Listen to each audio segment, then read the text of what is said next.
다 함께 기도하심으로 10월 21일 화요일 매일 예배 시작하겠습니다. 기도하시겠습니다. 사랑과 은혜가 풍성하신 하나님 감사합니다. 오늘도 하나님 아버지께 나아가는 우리의 심령 가운데 아버지 혹여 고통 중에 있는 이들이 있습니까? 이 모든 분들을 주님 앞에 올려드립니다. 하나님, 육신의 질병으로 또 마음의 상처로 신음하는 아버지 그런 지체가 있습니까? 이 시간 주님의 은혜의 손길로 어루만져 주시옵소서. 치유의 손으로 주님께서 낫게 하여 주시옵소서. 아버지, 우리가 이들의 고통을 외면하지 않게 하시고 우리 모든 교회가 함께 이들과 함께 울고 기도하는 교회가 되게 하여 주시옵소서. 그들의 상한 마음에 주님의 위로하심이 스며들게 하시고 정말 그들이 절망 가운데 있다면 주님께서 아버지 말씀을 통하여 새로운 희망이 샘솟듯 주님 허락하여 주시옵소서. 우리 중앙교회가 정말 아픈 자의 피난처가 되게 하시고 지친 영혼이 안식할 수 있는 그러한 아버지 정말 그들을 품을 수 있는 믿음의 공동체가 될 수 있기를 간절히 원합니다. 오늘도 주님께서 우리와 함께 하심을 우리가 분명히 믿고 그 사랑으로 세상을 치유하며 복음을 전할 수 있는 아버지 그런 구원의 방주의 역할을 감당하는 교회가 되게 허락하여 주시옵소서. 오늘도 모든 예배 가운데 하나님 함께 하실 것을 믿고 감사하며 예배 참여하는 모든 성도들 가운데 하나님께서 놀라운 위로하심과 평강과 기쁨과 감사가 넘치게 허락하여 주시옵소서. 감사하며 예수님의 이름으로 기도합니다. 아멘. 찬송가 401장 함께 하시겠습니다.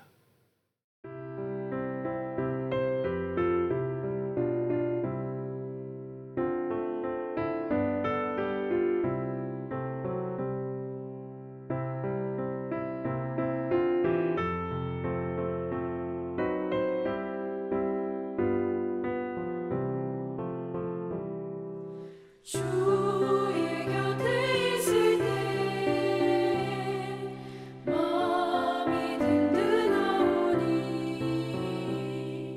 주여 내가 살 동안 인도하여 주소서.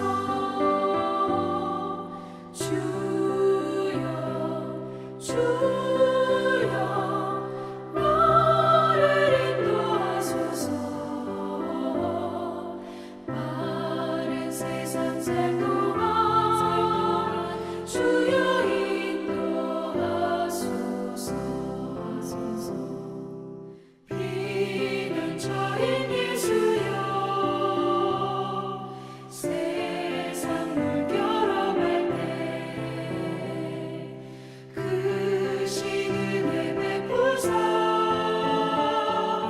나를 숨겨주소서. 주여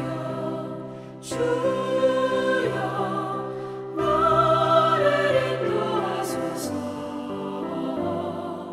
바른 세상 살 동안 주여 인도하소서.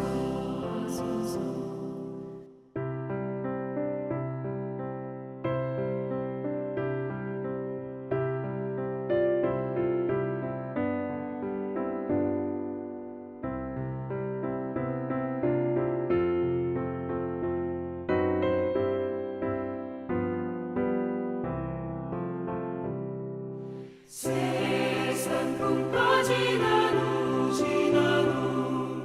영화로운 나라와 눈물 없는 곳으로 들어가게 하소서. 주여 나를 인도하소서. 바른 세상 살 동안 주여 인도하소서.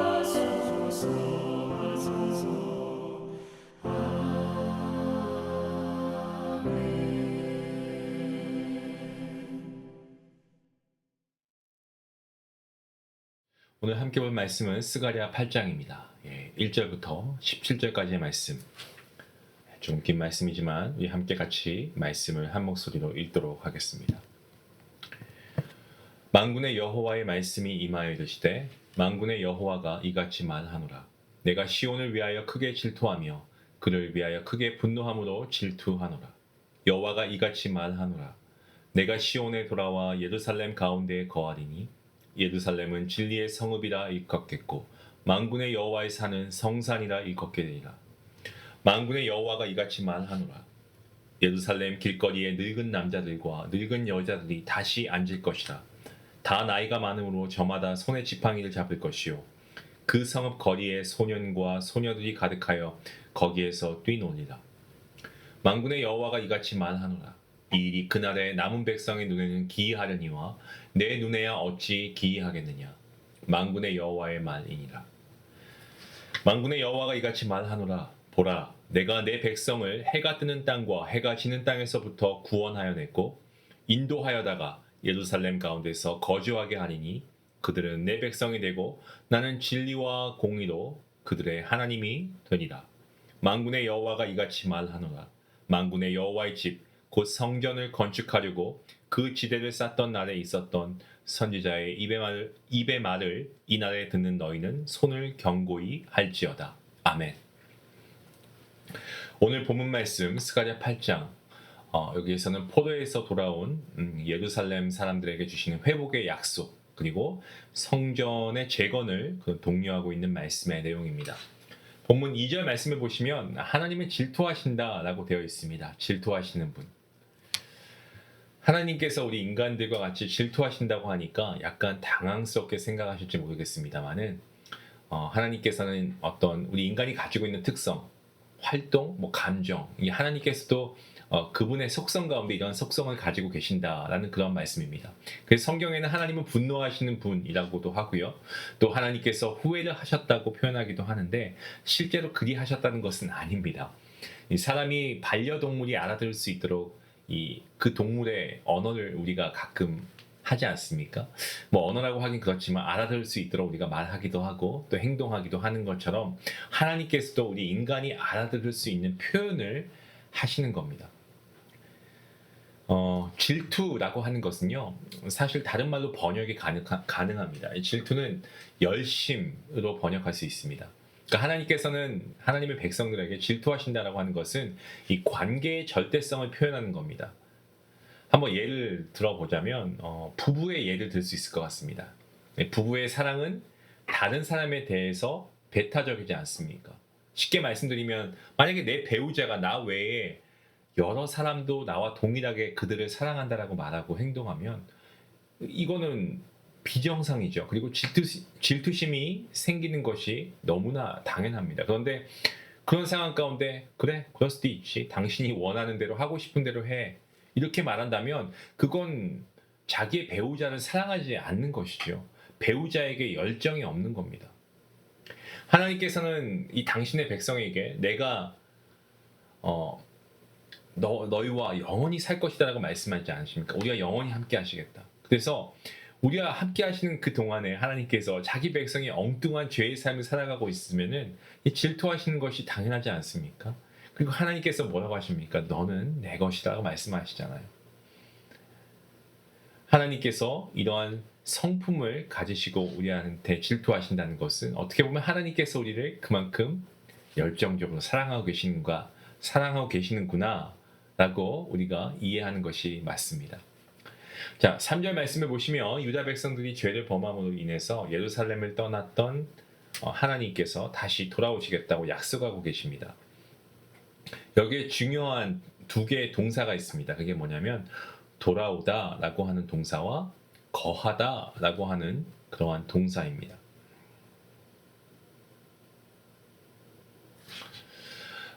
돌아온다 라고 하는 것은 회개한다 라는 말과 동의어입니다. 그러니까 하나님의 백성이 예루살렘으로 돌아올 때 하나님께서도 그들의 하나님이 되어주시기 위해서 이미 먼저 돌아와 계셨다, 기다리고 계셨다라는 말씀이죠. 그리고 이 거하다라는 것은 이걸 사칸이라고 하는데 사칸입니다. 예, 사칸이라고 하는데 임시적으로 체류한다라고 하는 그런 의미가 아니고 이 거한다는 것은 오랫동안 거주한다라고 하는 의미입니다. 그러니까 하나님께서 끝까지 자기 백성과 함께 거하시면서 그들을 지켜주시겠다라고 하는 그런 약속의 말씀이죠. 그리고 하나님께서는 하나님의 백성이 사는 도시를 뭐라고 합니까? 진리의 성읍이라고 하시고 또 여호와의 산, 이것을 성산, 거룩한 산이라고 부르시겠다라고 말씀하십니다. 진리와 거룩은 하나님의 백성과 그리고 그렇지 않은 사람을 구분하는 가장 분명한 특징입니다. 하나님의 백성은 세속적 가치관이 아니고 진리인 하나님의 말씀을 따라 사는 사람이고요. 그리고 세상에 속하지 않고 하나님께 속하여 구별되게 사는 사람들이 하나님의 백성 아니겠습니까? 그래서 이 진리와 거룩은 하나님의 백성과 하나님의 백성이 아닌 자들을 구분하는 가장 중요한 특징입니다. 본문 4절과 5절 말씀을 보시면 예루살렘이 망하고 난 후에 예루살렘에는 늙은 사람들과 그리고 소녀들이 늙은 사람들이 다시 앉을 것이다라고 되어 있습니다. 나라가 망하고 수십 년이 지나면서 나이가 든 사람들이 세상을 떠났고 또 젊은 사람들이 다 끌려갔기 때문에 아이들도 태어날 수가 없는 상황이 되는 것이죠. 하지만 포로에서 돌아온 사람들 이젠 자녀도 낳게 되고 나이가 들어서 지팡이를 잡을 때까지 살게 될 것이다 라는 그 말씀입니다. 이 예루살렘이 평화의 도시라는 그런 의미가 있지 않습니까? 그러니까 그 이름, 그 문자 그대로 실현될 것이다 라는 그러한 약속의 말씀입니다. 당시 예루살렘은 참 황량했습니다. 정치적으로 또 경제적으로도 그렇고 사회적으로도 불안하기가 짝이 없었습니다.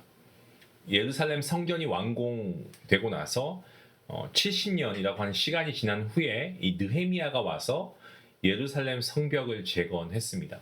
그때에도 예루살렘에 살 사람이 없어가지고 자원자들과 백성 중에서 10분의 1을 제비를 뽑아서 거주하게 했습니다. 그 정도였습니다. 그러니까 정비가 되지도 않았고 외적이 침입하면은 공격 대상 1순위였습니다. 그럼에도 예루살렘에 나이가 든 남녀가 살게 될 것이고 소년들이 가득할 것이다. 오늘 본문 5절에 보시면 뛰어놀게 될 것이다라고 하니까 사람들에게는 이게 신기하게만 생각이 된 겁니다. 그래서 사람은 사람이고요. 여러분 하나님은 하나님이십니다. 그래서 우리가 감히 하나님의 지혜를 우리가 논할 수도 없고 그 지혜를 우리가 따라갈 수도 없습니다. 하나님의 역사는 우리 인간이 보기에 그저 신묘막측할 수밖에 없습니다. 9절과 13절 말씀을 보시면 이 두 구절에 동일하게 나오는 말이 있습니다. 여러분 혹시 발견하셨습니까? 바로 손을 견고히 할지어다. 바로 그 말씀입니다. 이것은 학계 선지자가 성전을 짓는 일에 동참하고 있는 유다 백성들을 격려하는 말이었습니다. 솔로몬이 지었던 성전에 비하면 포로에서 돌아온 사람들이 짓는 성전, 외형적으로 보면은 참 초라했습니다. 그래서 첫 성전을 보았던 나이가 많은 사람들, 그 지대가 놓이는 것을 보고 대성통곡했습니다. 하지만 하나님께서는 이 성전의 나중 영광이 이전 영광보다 클 것이다 라고 말씀하십니다. 성전은요, 크기나 건축 재료 이런 걸로 평가되는 것이 아니고 하나님의 백성을 복이 되게 하겠다라고 하는 하나님의 말씀이 중요하죠. 하나님의 백성은 언제나 하나님의 복의 통로가 되는 사람들입니다. 하나님께서는 하나님의 백성을 어떻게 대하시는지를 오늘 본문 11절과 12절 말씀에서 말씀하십니다. 제가 앞에 말씀을 제가 미처 다 읽지 못했어요. 그래서 제가 그 부분을 다시 읽겠습니다. 10절 말씀부터 보겠습니다. 이전 날에는 사람도 삭을 얻지 못하였고 짐승도 삭을 받지 못하였으며 사람이 원수로 말미암아 평안히 출입하지 못하였으니 내가 모든 사람을 풀어 서로 치게 하였느니라. 만군의 여호와의 말씀이니라. 이제는 내가 이 남은 백성을 대하기를 옛날과 같이 아니할 것인즉 곧 평강의 씨앗을 얻을 것이다. 포도나무가 열매를 맺으며 땅이 산물을 내며 하늘은 이슬을 내릴 것이니 내가 이 남은 백성으로 이 모든 것을 누리게 하리라. 유다 족속아 이스라엘 족속아 너희가 이방인 가운데에서 저주가 되었었으나 이제는 내가 너희를 구원하여 너희가 복이 되게 하리니 두려워하지 말지니라. 손을 견고히 할지어다. 만군의 여호와가 이같이 말하노라. 너희 조상들이 나를 경노하게 하였을 때에 내가 그들에게 재앙을 내리기로 뜻하고 뉘우치지 아니하였으나 이제 내가 다시 예루살렘과 유다 족속에게 은혜를 베풀기로 뜻하였나니 너희는 두려워하지 말지니라. 너희가 행할 일은 이러하니라. 너희는 이웃과 더불어 진리를 말하고 너희 성문에서 진실하고 화평한 재판을 베풀고 마음에 서로 해하기를 도모하지 말며 거짓, 맹세를 좋아하지 말라. 이 모든 일은 내가 미워하는 것이니라. 여호와의 말이니라. 아멘. 하나님께서 하나님의 백성을 어떻게 대하시는가? 이 11절과 12절 말씀에 말씀하고 계시죠. 포도나무가 포도를 맺고 땅이 곡식을 결실하고 그리고 하늘에서 이슬을 내린다라고 말씀하십니다. 그리고 백성들이 이 모든 것을 다 누린다라고 하십니다. 이것은 이제는 하나님의 은총이 끊어지는 일이 없이 계속해서 지속될 것이다라고 하는 하나님의 약속의 말씀입니다. 본문 14절과 15절 말씀을 보시면 과거에는 어떠했는지를 이렇게 증거하고 있습니다. 과거에는 조상들이 하나님을 경노하게 했다라는 말씀의 내용이죠. 도끼로 장작을 내리치면 장작은 쩍쩍 갈라집니다. 이거 해보신 분들은 아실 거예요. 물론 이것도 기술이 필요합니다만은 도끼로 장작을 딱 내려치면 잘 찍으면 이게 장작이 그야말로 쫙쫙 갈라집니다. 그렇게 날카로운 도끼날로 장작을 내리치는 것에서 유래가 된 말이 경노하다라고 하는 말입니다. 조상들이 지키지 않은 결정적인 두 가지 죄는요, 우상 숭배 그리고 하나님의 말씀에 순종하지 않는 이 두 가지의 죄입니다. 그게 다라니까 하나님께서는 나라가 망하고 먼 이방까지 포로 생활을 해야 되는, 포로로 끌려가는 것을 허락하시는 그 징계를 허락하십니다. 하지만 이제 하나님은 어떻게 하십니까? 은혜를 베푸기를 작정하신다라고 말씀하십니다. 그래서 하나님은 하나님의 백성들이 요구하시는 그 삶이 있습니다. 그것은 바로 진리, 진실, 공평, 화평 이런 것들입니다. 사실 이건 너무 당연합니다. 왜냐하면 하나님이 그런 분이시기 때문에 그렇습니다. 성도 여러분, 하나님께서 여전히 우리와 함께 하시고 무너진 삶과 또 공동체를 다시 세우시는 회복의 하나님이심을 우리는 오늘 말씀을 통해서 다시금 깨닫게 됩니다. 때문에 우리도 말씀 앞에 마음을 새롭게 하고 하나님께 돌아와서 정말 진리와 화평을 사랑하면서 우리 모두가 축복의 통로로 살기를 원합니다.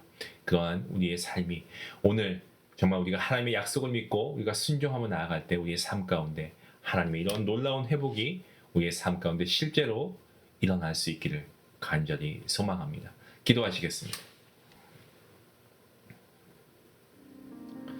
하나님 감사합니다. 오늘 하나님께서 우리의 삶에 함께 하시고 오늘도 말씀을 통하여서 교환 은혜를 주시니 감사합니다.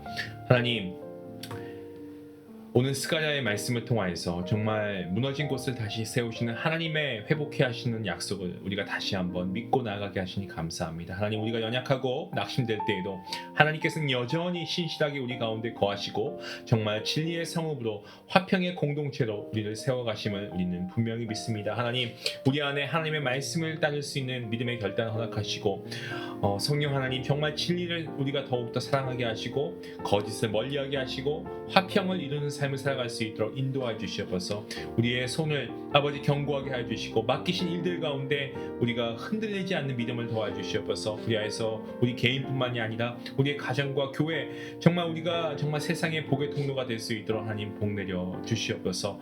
만군의 여호와가 말하노라 라고 말씀하신 것처럼 하나님의 말씀 앞에 순종하며 살아가는 하루가 오늘 하루 될 수 있도록 하나님 복 내려 주시옵소서. 감사하며 예수님의 이름으로 기도하옵나이다. 아멘. 우리 말씀을 생각하시면서 하나님의 회복은 단순히 무너진 상황이 복구되는 게 아닙니다. 하나님과의 관계가 새롭게 세워지는 데서 시작이 되는 것입니다. 우리가 외적인 형식보다 정말 우리 안에 이 영적인 내면의 진리와 화평을 우리가 조금 더 사랑하면서 정말 말씀 앞에 우리의 마음을 새롭게 해 나가길 원합니다. 우리가 하나님께 돌아가고 순종할 때 하나님께서 저와 여러분의 삶, 또 우리 자녀들과 우리 믿음의 공동체, 우리 교회를 회복시키시고 복의 통로로 사용하실 줄로 믿습니다. 그 믿음을 가지고 우리 함께 기도하며 나아가겠습니다.